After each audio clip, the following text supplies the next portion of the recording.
দর্শক, এবার লালমনিরহাট থেকে তিস্তা নদীর রক্ষা আন্দোলনের আরো খবর জানাচ্ছেন প্রতিনিধি মাহফুজ সাজু। ধন্যবাদ ইয়াসমিন। আমার ভাগের পানি চাই, তিস্তা মেগা প্রকল্প বাস্তবায়ন চাই, এই স্লোগানে মুখরিত আজকে তিস্তা নদীর পার।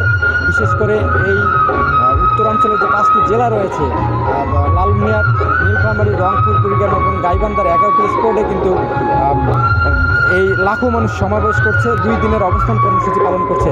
পাশাপাশি এই মুহূর্তে লালমনিরহাটের যে তিস্তা রেল সেতু আছে সেই স্পটে কিন্তু লক্ষ লক্ষ মানুষ এসেছেন এই সমাবেশে যোগ দিতে।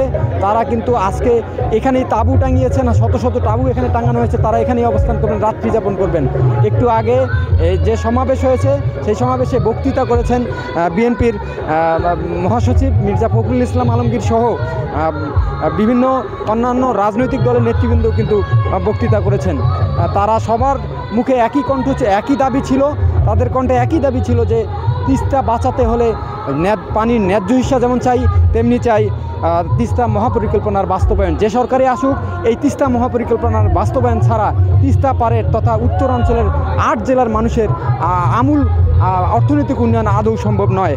সবার কণ্ঠে একই কথা ছিল। ভারতের বিরুদ্ধে সবার অভিযোগ ছিল যে ভারত একতরফাভাবে যে পানির ন্যায্য হিস্যা তারা ফিরিয়ে নিয়ে একের পর এক প্রকল্প করেছে উজানে, সেই প্রকল্পগুলো প্রত্যাহার করে পানির ন্যায্য হিস্যাটুকু বাংলাদেশকে দেয়া হোক। তাদের সবার কণ্ঠে ছিল এই একই দাবি। আর এখানে যারা সমাবেশে এসেছেন তাদের কণ্ঠে একই কথা, আমরা এবার বাঁচতে চাই, আর কোনো আশ্বাস বা রাজনীতি নয়, আমরা এবার তিস্তা মহাপরিকল্পনার বাস্তবায়ন চাই। তো এই ছিল তিস্তা রেল সেতু সংলগ্ন এলাকা থেকে তিস্তা নদী বাঁচাও আন্দোলনের সর্বশেষ।